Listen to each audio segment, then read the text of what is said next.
Who's Q, and does he still have a huge effect in the Republican Party? Let's find out. Let's go to search for Q.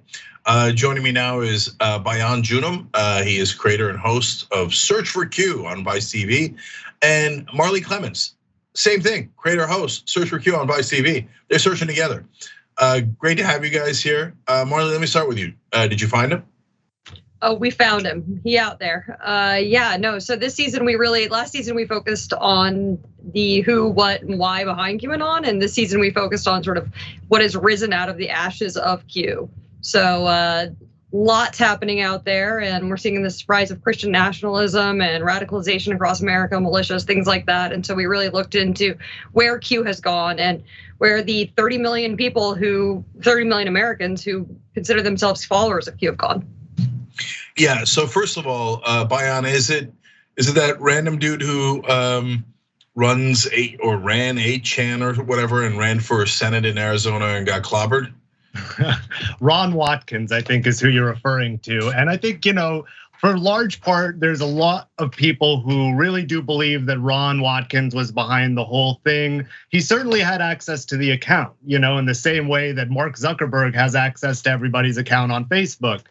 But I think when you really ask yourself, do you really think that this internet troll from around the world was in charge of a multi-year radicalization campaign, which was able to inspire thousands of Americans to distrust the government enough to storm the Capitol? I think there are some more likely characters who have been in the background this whole time that we're investigating in this show. All right, give me 2-3 names here. Let's have fun. Sure, let's have some fun.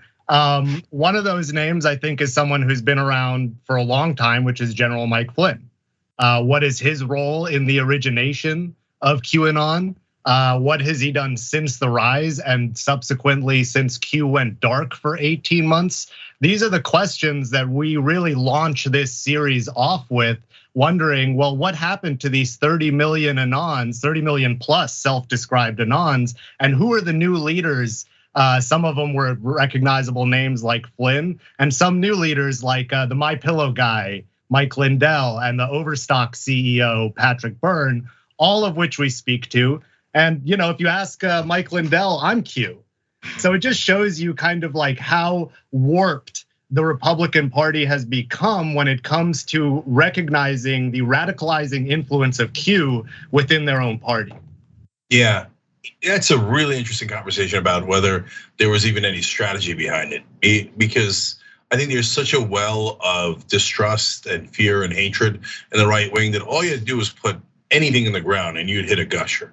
That's my sense. But first, I want to show people a quick trailer of this season, and this is on Vice TV. And I want to come back and talk about not just what happened to Q himself, but what happened to those 30 million Q adherents, because I think it's way more important. So let's watch. The story of QAnon. Do you think Q will ever come back? Q isn't over. The main name is Mike Flynn. I actually think he's an enemy to this country. Do you believe the violence on January 6th was justified morally? Take the stuff. The conspiracy grows. It's not a vaccine, it's a bioweapon. The real search for answers. Do you think America's heading towards a civil war? I was in the Oval Office meeting, I know the whole story. Is just beginning. QAnon, the search for Q. New season premieres Wednesday, August 24th at 10. A 4-part investigative event on Vice. Marley, I'm gonna ask you a tough question of a journalist, but are they mental? No, I think they're, certainly some of them. Mike Lindell, I'd go with mental, but most of them are just sort of everyday Americans who have been radicalized through disinformation and data voids that have been exploited on the internet, and a bunch of people who knew how to do that. I mean, to Bayan's point of looking at Mike Flynn versus Ron Watkins is just a guy who was only able to get like 2,500 people to vote for him in an Arizona primary, right? Mike Flynn actually has worked counterintelligence and knows how to play this game and how to bring people into a movement like this. And when you look at the Americans who have fallen into Q, I mean, it's really sad. I think that is really the thing that stands out, is that it is sad. They are not crazy people. They are people who are targeted and radicalized to become this. Okay, but so it's hard for me to not call them crazy because the things they believe are crazy. Yep. On the other hand, there's a lot of them. I mean, at least 45 million. I've seen polls putting it at 15% of the whole country. That's over 45 million. That is a lot of people to be crazy. So, Bayan, what is it about what sounds like ludicrous conspiracy theories to the rest of us that appeals so much to those 45 million people? Yeah, I mean, I think we're at a time where trust in institutions is at an all-time low. And when you have a conspiracy movement like QAnon that's really able to scratch the wound of those grievances, so not just towards our government, but our banking system, towards corporations, towards the man, you start to create this very visceral enemy. And I think there's a large swath of Americans who, by the way, are not totally partitioned to the far right that have that same worldview, that carry with them this grievance that is exploited through these type of conspiratorial radicalization campaigns. Yeah, now we're getting at it. I mean, look, my longtime theory has been that those folks, in a lot of ways, were the first to figure out that establishment politicians and establishment media were lying to them, and the corporate media can drive you out of your mind. They keep telling you things that aren't anywhere near true, as if they're the most true thing ever. Like when they say, no, politicians are having a debate. They're having a conversation and a dialogue about what bill they're gonna pass. No, they're getting bribed. We see it right in front of our eyes. So Manchin and Sinema went and collected checks from the National Restaurant Association after voting against minimum wage. They're obviously being bribed, and no one in the media will say it. So I get the original angst of not just the right wing, but some of the left wing that you're talking about. But when that angst came, which is super understandable, why did they go to conspiracy theories as the answer, as opposed to a rational answer like, duh, follow the money? It's obviously the bribes.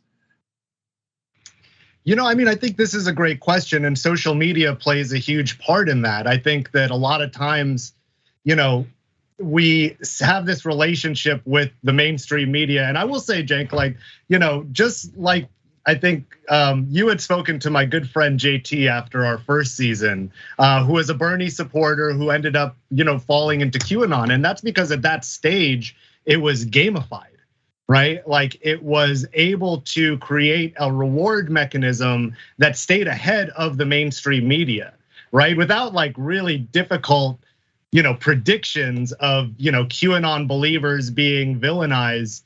We saw how Q was able to grow this support of saying, hey, the mainstream media is going to call you crazy, watch. And then as that happened, this kind of like call and response between Anons and the media continued to escalate, and I think radicalize people further. So I think mainstream media does need to look at how we are going to continue having a conversation about this topic in a way that doesn't radicalize people further. So either one of you, tell me more about that gamification, because that's super interesting, and I haven't heard much about that before.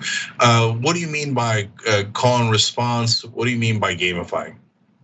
Yeah, sure. So when QAnon was still posting on the boards properly, which stopped in 2020, December 2020, they were really focused on a lot of like Socratic method things. They would post questions that say, what are really, really weird questions, and you would have to Google those things. And so if you're Googling, for example, adrenochrome and George Soros, you're going to find yourself in the same place, in the only place that you can land, in a place where they've already exploited this data hole, and they're able to bring you to a website that they have populated with information that they specifically want you to understand, right? And so part of that process is that when they land in these places, you feel, one of the main themes that QAnon says over and over again is do your own research. And the reason they do that is because you feel responsible for the information that you've acquired, and you stand by it in a way that you cannot stand by it if you learned it through the mainstream media, or if somebody told you whatever it is. You feel personally responsible for that information, the way that Bayan and I stand by our work on this project, right? I think that it's the same thing. They give them that sense of ownership around it, and that is a gamified model of making them say, no matter what, I came up with this on my own. This is my own thought process, and I found it, and I won, and I feel super smart, and that keeps people involved, and it keeps people deeper and deeper because they want to know more. They like that feeling. Guys, that's actually totally genius. That's the first time it's gotten me to believe that there might be some degree of intelligence behind this operation. So I think that you could have tripped over a conspiracy in the right wing and they would have believed it because they're so mad at the establishment and what they perceive to be the elites. But that phenomenon you just described is really smart. So let me do a quick follow up on that. Is that why we got to random drugs like ivermectin? So ivermectin is about, tapeworm or whatever. And so did they pick it because it is random and it wouldn't have shown up in any other search? And hence is kind of a data hole that they could fill with their garbage and their conspiracy theories? That's a really interesting question because I don't think we know exactly where the ivermectin, theory came from, but we do know that more broadly, one of the elements that we discuss on the show is how Q 2.0, as we call it, is been able to morph into really three main conspiracy theories. One of them being COVID conspiracy, which is everything around the Bill Gates nanobots, the vaccine is genocide and a weapon of mass destruction, into stop the steal, which is a coded term for basically overturning the results of the 2020 election. And then finally, save our children, which was the rise and concern over human trafficking that we saw during the pandemic. And so all of these things together are kind of creating this hothouse effect of conspiracy theories where people, whether it's ivermectin or bleach, they come to these environments and believe what their leaders will tell them. Because there's a spiritual dimension to it as well that I think, we didn't get to touch upon, but that's a big part of it is that your pastor's telling you that's a different level of authority than, maybe the Fauci on TV. Yeah, no, we've talked about that in previous interviews. I interviewed a decent number of folks who are QAnon adherents, and they come back to, well, of course the Democrats are doing child sex trafficking, drinking the blood of children because that's what Satan does. And so they've been taught their whole life, yeah, that's Satan 101. And Republicans have been telling them for 50 years, the Democrats are the evil party that go after children and things like abortion. So that's why the ground is fertile, because I bring it back to established media. They never said, hey, those guys are lunatics. Nobody's drinking any kids' bloods. They never said it. They said, well, I can't tell. Republicans, Democrats, they're even 50-50. So they were both too harsh and too easy on Republicans. So I think that was a huge part of it. Okay, guys, I gotta ask you one last thing. So who do they think is ultimately responsible? Because I don't believe that they think an immigrant that crossed the border without $1 in his pocket is secretly putting microbots or whatever the hell it is in our pizza or our bodies or whatever crazy thing they're thinking of lately. So I'm afraid, based on what conversations I've had with people that have talked to them, that when the cameras are off, they bring it back to the Jews. But I'm curious. You guys have spent time with them. What do you think? I think there's a lot of big baddies in QAnon, right? There's a lot of people that they can stick to, and I think for them, it's kind of different for each one of them, right? A lot of them, there is the big JQ people, big anti-Semitism component of it, but a lot of them, maybe their bias is something else, and they think it's people of color or Hillary Clinton. Clinton's really up there, big way. I think that it is individual to each one of them, the same way that their conspiracies are, and the same way that those conspiracy theories have localized, like we've seen in Dallas and places where they believe JFK is coming back, right? These are unique to each one of them because they are doing their own research, and so they are going to latch on to different theories for each, I'd say. So is the anti-Semitic strain called JQ?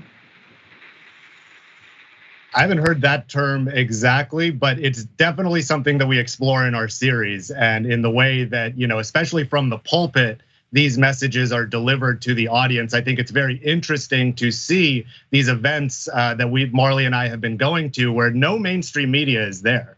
In fact, no media outside of the far right wing were at the events that we were covering. And that's what really makes it eye-opening, because this was the heart of what drove, mothers and parents to school boards by the dozens to disrupt them over the summer ahead of Glenn Youngkin's win. These are the folks who, literally we hear from the pulpit, the pastors encouraging their participants at these events to go overturn, their city council meeting. So This is at the heart of what we end up seeing on the mainstream news weeks after, and similar to before January 6th. We're not really recognizing where this influence is coming from, and that's what our show gets to the bottom of.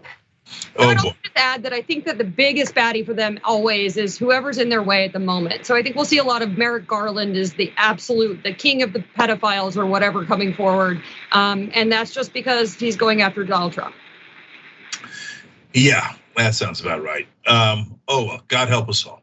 Ironic, because it's apparently the pastors that are starting the problem, which means, by the way, it's less likely to get solved because the Democrats calling out pastors has approximately a 0% chance of happening.